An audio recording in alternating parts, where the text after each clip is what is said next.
Cinematic intros are a powerful way to quickly hook your viewers' attention by showing them a beautiful preview of what's to come, especially in travel vlogs. Here's an example of an intro that's similar to ones I've created for my travel vlogs, except I'm demonstrating this idea with recent footage of my life here in Pensacola, Florida.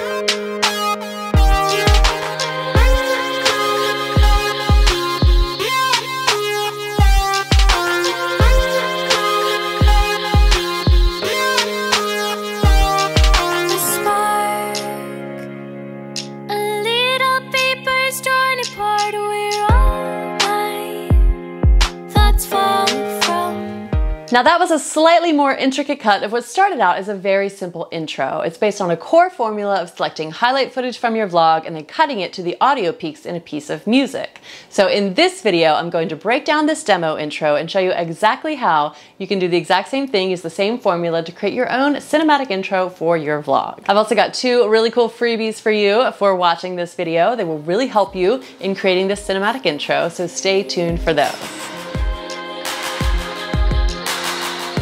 Hi friends, I'm Alicia and this is AMaeTV, where I help you level up your travel vlogging skills. And today we are talking intros, but before we get into it, I just want to clarify and define a few things.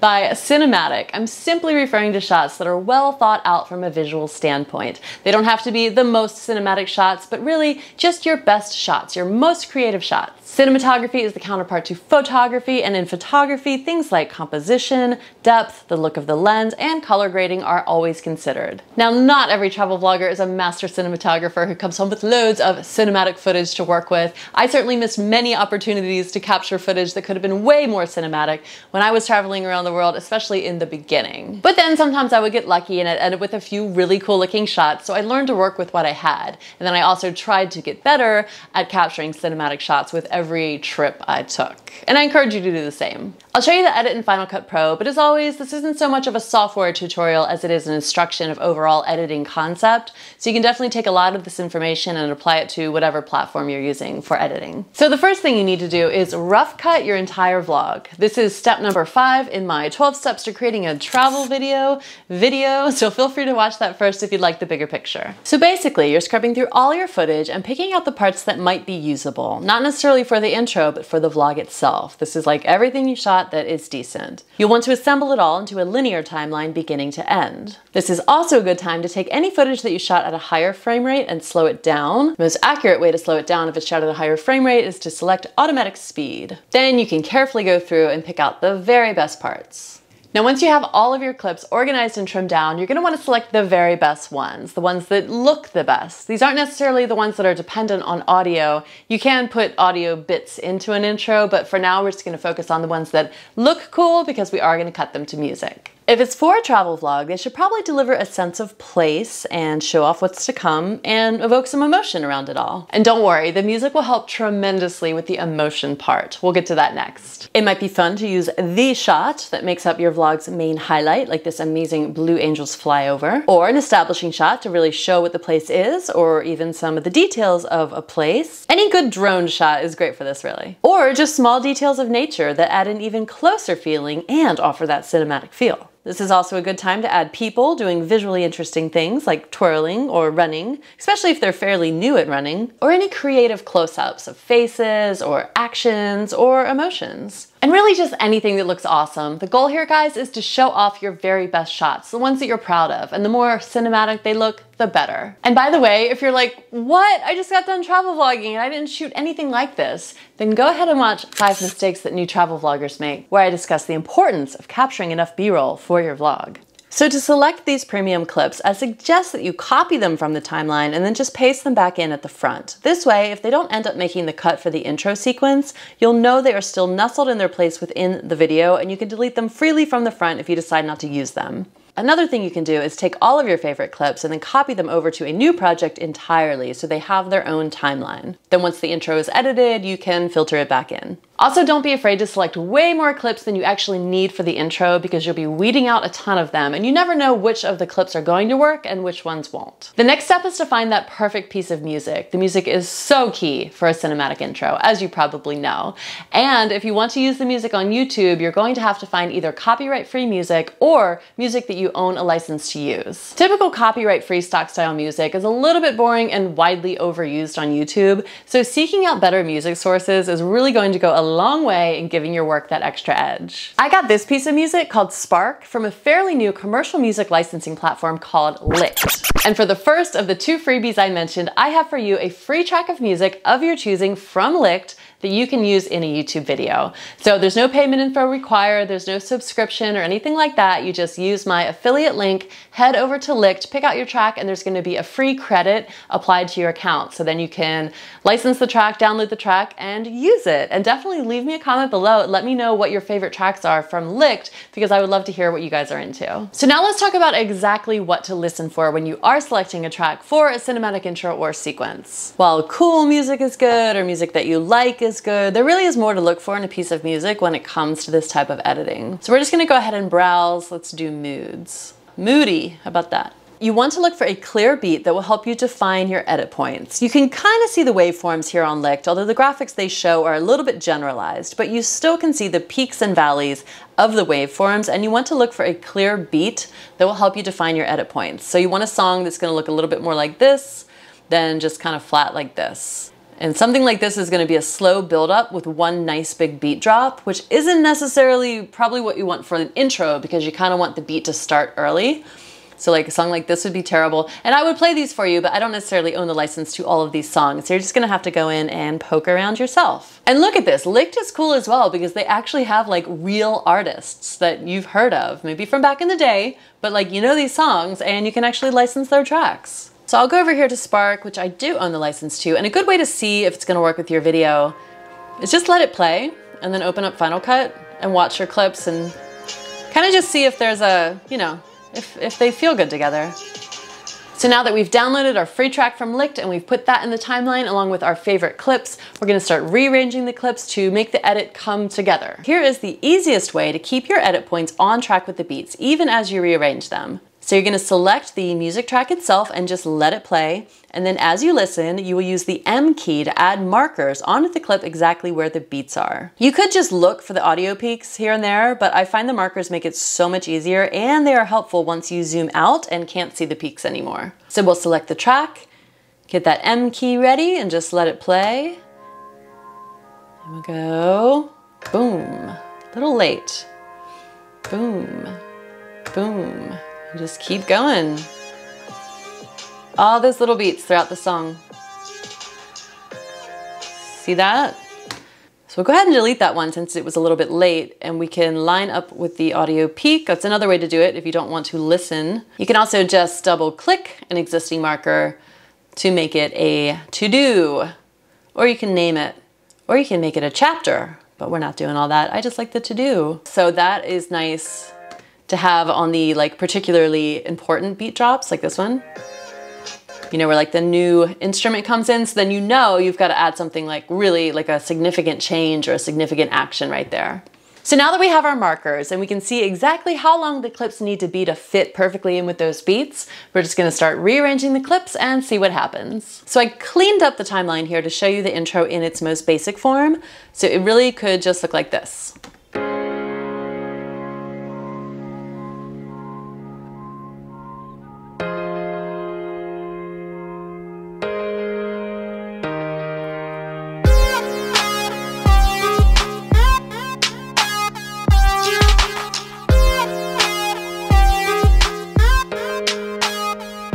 So that's just one new clip for every new beat. And although it is kind of basic and simple, it does look a little bit more well put together than if you were to just scatter clips on top of a song without any real syncing up between the two. So you can try arranging these clips in a linear fashion, or you can put your favorite ones first. But if you really want to go the extra mile, you can pair clips together based on visual factors such as color, light, movement, form, or even subject matter. So back to the final intro. Here I am matching the sunset to the same sunset, to a drone captured sunset, which in this case was filmed 2 years prior. So that's a subject matter match. And as an example of motion here, you can see that the time warp clip on the car whips right, which blends in nicely with the reveal from behind the tree. So that's movement. Or there are plenty of in-camera transitions that you can do with reveals and such, and these would determine which two clips are best seated together. Here's another subtle match of subject matter and motion. So you can see my hair is flowing, and at its peak of movement is right when I cut to the dress, which offers a similar flowy feel. You can certainly pre-plan some shots and flow your camera movements in the same directions in order to edit them into one fluid motion, sort of. And if you didn't do that pre-planning, that's okay. You can likely just experiment and try to find some shots that move the same way and just work well together. Your subject's action is another thing you can pair up. I think we all know by now that running is Ella's favorite thing to do and my favorite thing to film. So here we have running from one beach scene to the next. And finally, although it's a little bit cheesy, if you do have a song that has some nice lyrics, you might be able to find a way to subtly reference them. See, here we have Falling. That's falling from. See what I did there? So matching up the cuts themselves to the beats is one way to do it, but another way to do it is to match up the subject's significant actions to the beats. So this might be a face suddenly looking up at the camera, it might be the moment somebody splashes into a body of water, or just any of those like big actions. You can again use those markers to mark a significant action, but this time on the clips themselves. And this isn't the craziest action, but like the moment her hood comes off, we can put a marker there, and then we'll see this marker here and this marker here. And with the song, we'll know that it's going to be a little bit better if it's more like that. So now that we have the main edit done, we can really dig in and make things a lot more interesting. So we've got the main beats marked, and we've got the clips that sync to the beats. But what we can do is listen to that track again and find some micro beats within the main beats, and then drag even smaller little pieces of clips where you just want to like quickly flash some images at your viewer. And that makes the whole edit a lot more intricate and interesting. So right here, I kind of did that with the palm trees. Like here's the main beat.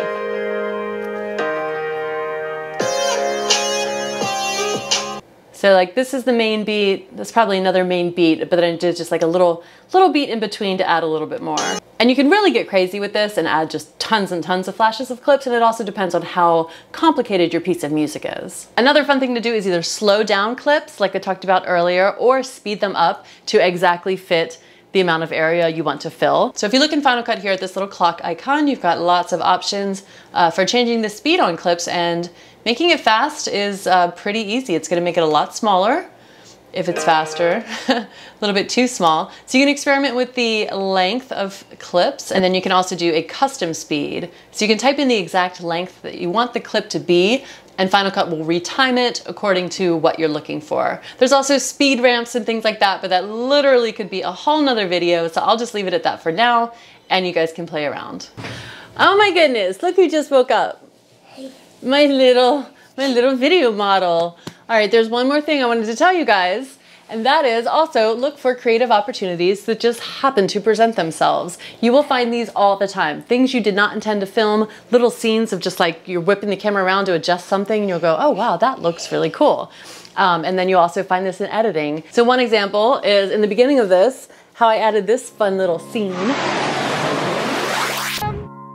And believe it or not, it's because this Blue Angels flyover was completely unexpected. We were just on the beach. Brian was actually filming, and I saw the blues coming, and I turned him. I was like, oh my gosh, get that clip or get that shot, and he got it perfectly, which was really exciting. But then at the end, I just jumped into like correspondent mode and jumped in front of the camera and started explaining what happened. Well, that was random. Blue Angels flyover. Unexpected. That's that. But I was gonna cut that out, but at one point when I went to speed up the Blue Angels clip as they flew away to make it fit correctly, the little speed up of me talking ended up in there, and I kind of went, oh, that looks interesting. And it also worked really well with the sound on the Blue Angels flying, because when I sped it up, it created this really interesting zip, which just worked really well with my hands and everything else. Hi, Mama. Hi, Ella. Why don't you go get a chip from Daddy? I'll be back. Okay, good girl, go see daddy. I also highly, highly, highly encourage you to just keep rearranging those clips. Save different versions of your creative intro, because you might do something and then completely redo it later and be like, oh wow, that one actually ended up looking so much better. So just get creative, get wild, try again and again and again, and just really mix things up. That's where things get fun. And finally, color grading. You guys probably know that color grading is like something I'm super passionate about, and it's probably one of the most important things you can do to your footage to make it look more professional and more cinematic. Footage that comes straight out of the camera is not gonna have that look, but color graded footage is gonna be a little bit closer.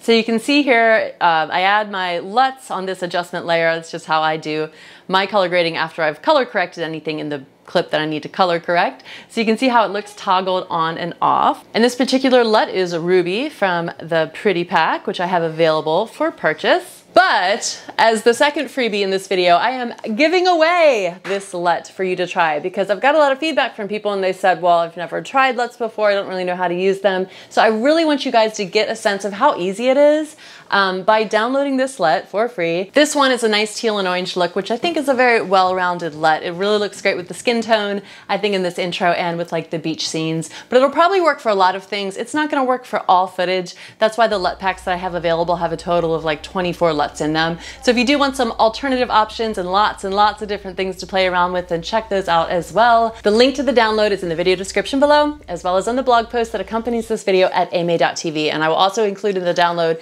a quick instructional video on how to install it and how to use it the best way, the easiest way. They're super easy to use. I want you guys to just be blown away by how easy to use they actually are. Who's that? Ella, the superstar in all the videos. Leave me a comment below. Let me know what you guys would like to see next. I hope you enjoyed this video. Let me know what else I can teach you about travel vlogging technique. And make sure that you download that free LUT. I'd like to see you start using LUTs if you haven't already. And be sure to get that music track from Licked. They've got some good stuff over there.